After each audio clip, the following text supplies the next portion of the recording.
Assalamualaikum, selamat sore Pak Budi. Sore Ibu. Sibuk gak Bapak hari ini? Alhamdulillah ya, di tengah-tengah banyak kesibukan ya kita harus bisa menyempatkan lah mengerjakan beberapa hal yang harus diselesaikan. Siap. Ya, hari ini kebetulan Bapak sekarang akan mempraktekkan peran sebagai coach ya Bapak ya. Iya. Dan di sini saya bertugas sebagai observer. Di sini kita akan coba sepakati dulu Pak ya rubrik penilaiannya. Nah, kira-kira hal apa yang ingin Bapak saya nilai ya dari 3 kompetensi dasar coach itu?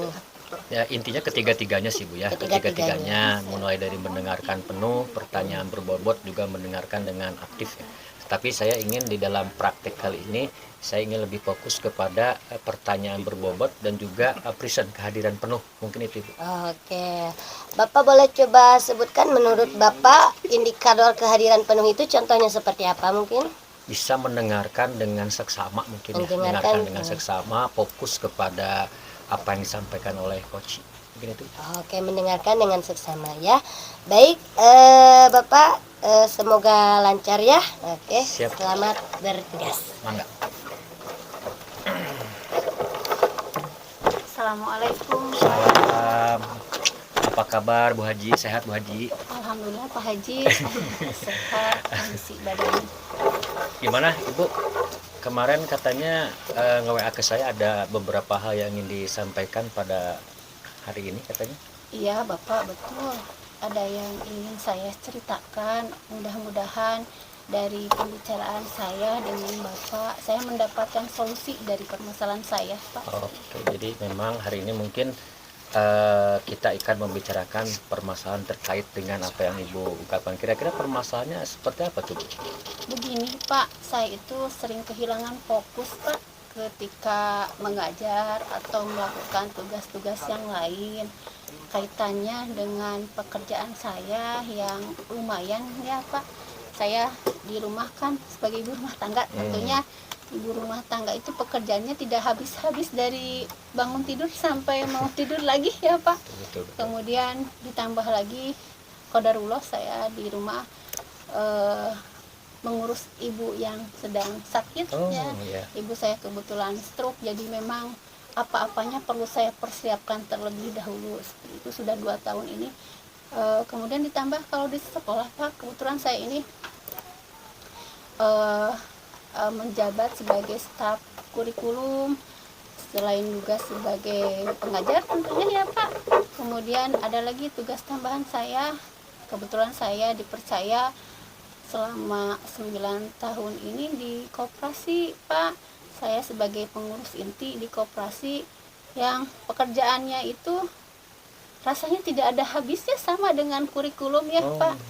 Dari awal tahun ajaran sampai akhir tahun ajaran itu ada saja terus menerus seperti itu Pak. Jadi kadang saya tidak fokus, pekerjaan ini belum selesai, sudah ada pekerjaan yang lain yang berbeda tentunya, tetapi kesemuanya ini memerlukan mengharuskan selesai pada waktunya seperti itu Pak. Itu saya jadi bingung mana yang harus saya selesaikan terlebih dahulu. Ketika saya mengerjakan ini diganggu dengan pekerjaan yang lain, sementara saya tidak bisa fokus ke beberapa pekerjaan seperti itu Pak. Oke, jadi Ibu intinya tidak bisa fokus ke dalam pekerjaan Ibu ya, karena ada beberapa hal yang tadi Ibu sampaikan, mulai dari keluarga dan sebagainya. Nah, kira-kira dari hal yang Ibu sampaikan tadi, apa yang paling hal yang mendasar ya kan yang bisa mengganggu pekerjaan Ibu dari yang Ibu sampaikan tadi itu? Begini ya, sebetulnya saya bisa mengerjakan semuanya mungkin ya Pak, tetapi tidak dalam waktu yang bersamaan seperti itu. Jadi yang mengganggu itu ketika saya sedang mengerjakan pekerjaan ini, datang lagi pekerjaan yang lain yang berbeda. Itu sangat mengganggu sekali buat saya dan membuat saya hilang fokus seperti itu Pak. Jadi Ibu karena tidak bisa membagi waktu, kurang lebih jadi tidak bisa fokus menggawe. Kira-kira kalau lihat dari pekerjaan Ibu tadi ini mengganggu nggak ke pekerjaan Ibu? Sangat mengganggu ya tadi ya? Iya. Sangat mengganggu. Jadi kira-kira kalau Ibu dibuat level lah dengan pekerjaan Ibu tuh, kira-kira Ibu ada di level berapa itu tuh?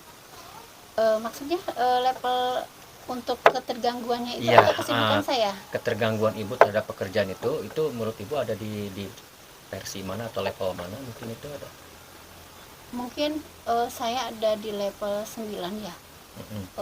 Sangat terganggu sekali, saya kurang bisa membagi waktu atau saya memang itu tidak bisa fokus, Pak. Jadi ibu tidak bisa fokus membagi waktu. Jadi sehingga beberapa Pekerjaan pekerjaan itu terbengkalai. terbengkalai. Nah, kira-kira dari pekerjaan terbengkalai itu ibu ingin seperti apa nantinya ke depan itu sebagai? Saya ingin semuanya tetap berjalan. Saya yakin saya bisa mengerjakan semua. Cuma mungkin ada beberapa hal yang harus saya kondisikan, mungkin ya seperti itu, Pak. Oh, jadi ibu ingin semua pekerjaan ingin selesai, ya kan, dan tapi ibu kesulitan dalam membagi waktu gitu ya. Kira-kira kalau kesulitan ibu itu untuk membagi waktu, kira-kira apa yang menurut ibu ideal supaya bisa pekerjaan itu tetap selesai dan waktu ibu tidak banyak terganggu. Kira-kira apa yang ibu bisa bayangkan tentang itu? Saya bisa bayangkan ya, saya bisa seperti ibu rumah tangga normal ya, bisa melayani suami, tapi saya juga bisa mengajar dengan fokus, saya bisa mengerjakan pekerjaan yang lainnya juga ya sebagai petugas koperasi, karena saya juga sudah berulang Pak, sebetulnya pernah mengundurkan diri juga dari koperasi, tetapi qadarullah terpilih lagi seperti itu. Begitupun di kurikulum, karena saya merasa saya lelah seperti itu, tetapi mungkin teman terlalu mempercayai kemampuan saya, padahal saya sendiri tidak merasa saya mampu seperti itu, Pak. Ibu mengatakan tadi lelah, ya kan, tetapi di sisi yang lain teman-teman percaya kepada ibu, ya kan, tapi di sisi yang lain tadi ibu juga tadi ada keinginan untuk aktif sebagai ibu rumah tangga yang baik. Nah, jadi kondisi-kondisi ini nih, mungkin ya karena memang dari kondisi ini, kira-kira bagaimana nih ibu bisa mengatur ini, atau yang ideal lah seperti apa ideal yang bisa mengatur kondisi sehingga kondisi ibu sebagai rumah tangga bisa terjaga gitu kan ya, tetapi di sisi pekerjaan juga bisa terselesaikan dengan baik. Jadi bagaimana ibu bisa dalam bayangan ibu nanti misalkan seperti apa kira-kira? Sepertinya saya harus bisa mengatur waktu ya, membuat catatan-catatan mungkin mana yang bisa saya kerjakan di rumah, atau kapan saya harus mengerjakan pekerjaan rumah, kapan saya harus mengerjakan pekerjaan koperasi, kapan saya harus membuat atau melaksanakan pekerjaan sebagai kurikulum, dan terutama tugas pokok saya sebagai guru seperti itu mungkin ya Pak.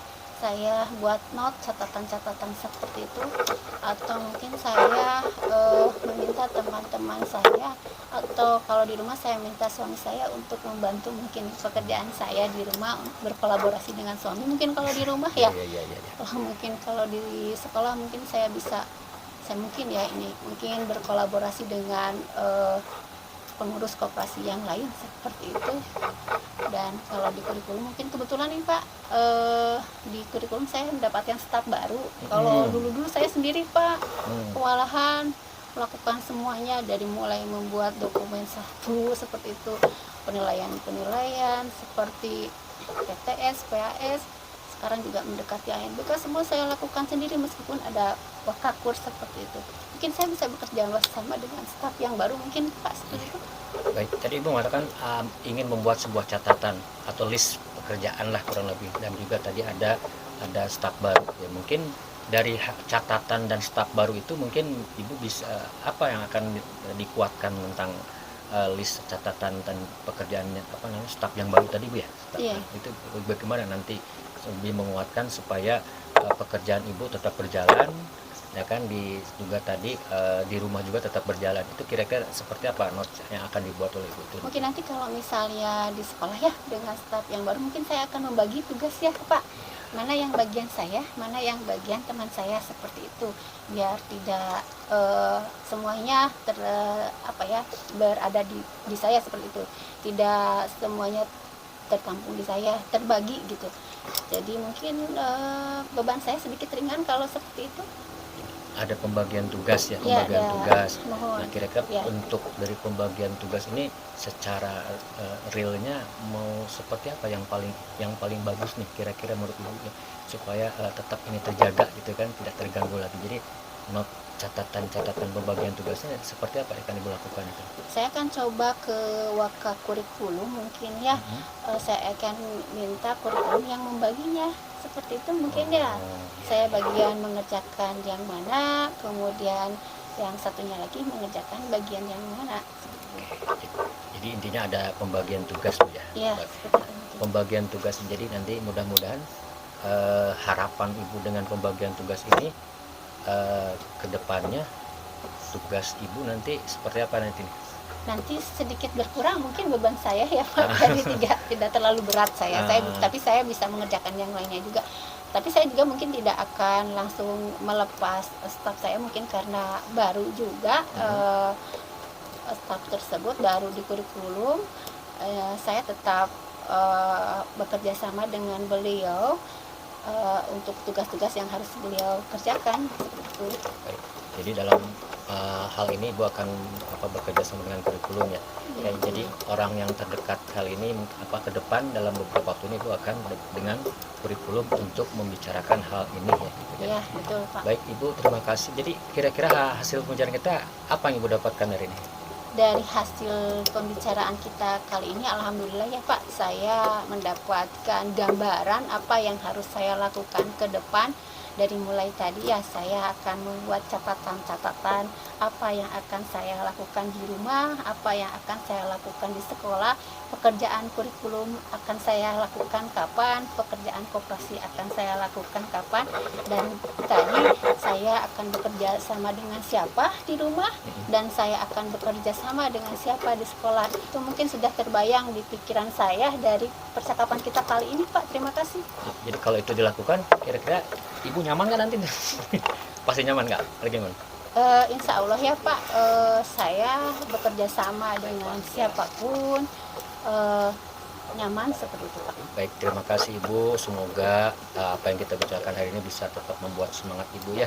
Dengan apa yang tadi Ibu rencanakan, mudah-mudahan bisa berjalan dan nanti kita evaluasi lagi seperti apa hasilnya yang Ibu utarakan lagi, apakah ada perkembangan atau ada hambatan yang lain. Terima kasih Ibu sudah bisa berkomunikasi kita hari ini.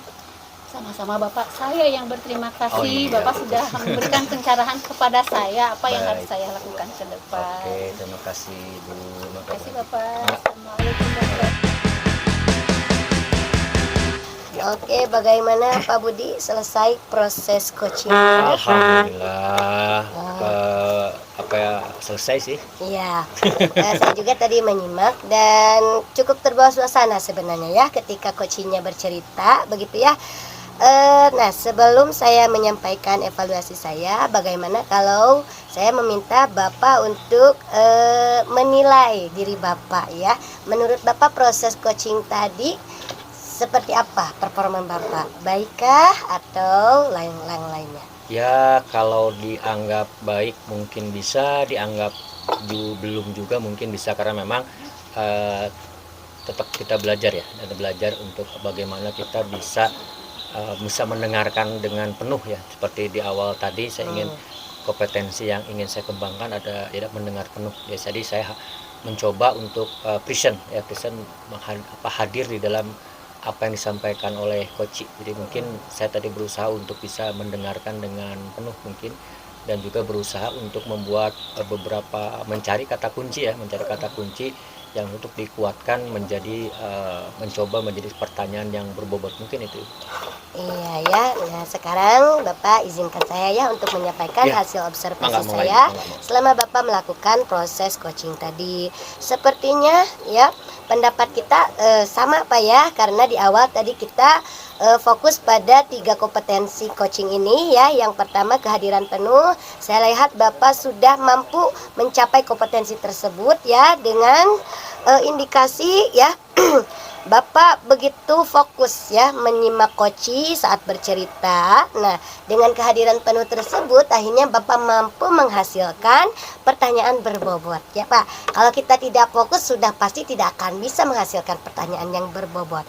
Nah, dari pertanyaan-pertanyaan berbobot itu Bapak mampu ya membimbing Kocinya untuk berhasil membuat Koci menemukan solusinya sendiri yang begitu rinci tadi ya, karena memang dipicu atau diberikan pertanyaan pemantik yang berbobot. Jadi saya rasa untuk 3 kompetensi coaching Bapak yang sudah jadi target hari ini itu sudah cukup tercapai ya. Nah, kira-kira menurut Bapak apakah kemampuan coaching Bapak ini perlu ditingkatkan atau tidak? Sangat perlu ditingkatkan Ibu, terutama terkait dengan bagaimana kita membuat pertanyaan yang berbobot sehingga nanti Koci bisa membuat kesimpulan ya, membuat kesimpulan sehingga Koci bisa mendapatkan solusi dari masalahnya. Mungkin itu yang perlu saya kembangkan adalah latihan bagaimana membuat pertanyaan-pertanyaan yang berbobot. Mungkin itu Ibu. Kalau saya mah di sini yang saya kembangkan di situ mungkin. Berarti rencana Bapak ke depannya supaya kemampuan coaching Bapak meningkat adalah berlatih. Siap. Ya. Luar biasa ya. Kemudian apa yang Bapak dapat dari proses yang telah kita lewati bersama pada hari ini? Sebetulnya memang proses ini kita harus paham ya dengan alur dari coaching. Yang pertama ya, walaupun itu tidak menjadi sebuah ukuran yang harus dilaksanakan, tetapi alur ini memang harus dilalui ya, baik tirta ataupun rasa itu memang perlu kita latih lagi. Mungkin itu ya yang saya dapatkan, memang ini harus lebih dikuatkan lagi terkait dengan bagaimana kita bisa menggali permasalahan yang ada di coaching. Mungkin itu. Siap, luar biasa sekali Bapak jawabannya. Di sini pun saya akhirnya jadi terinspirasi ya untuk mengikuti apa yang sudah Bapak ceritakan tadi ya, berlatih dan juga selalu mengembangkan diri. Ya, semoga kita mendapatkan manfaat yang banyak ya dari proses-proses yang kita lewati. Terima kasih atas waktunya yang berbagi. Assalamualaikum warahmatullahi wabarakatuh. Waalaikumsalam.